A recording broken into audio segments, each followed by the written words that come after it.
How to replace the bottom threads.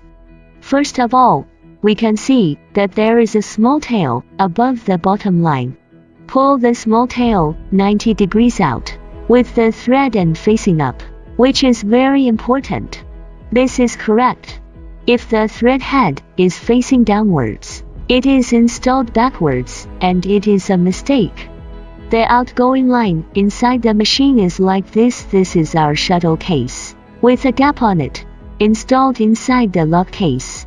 Clip the thread into this seam, and then into the small iron plate.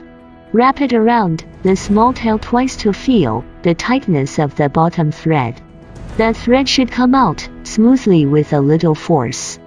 If it is too loose or too tight, adjust this screw.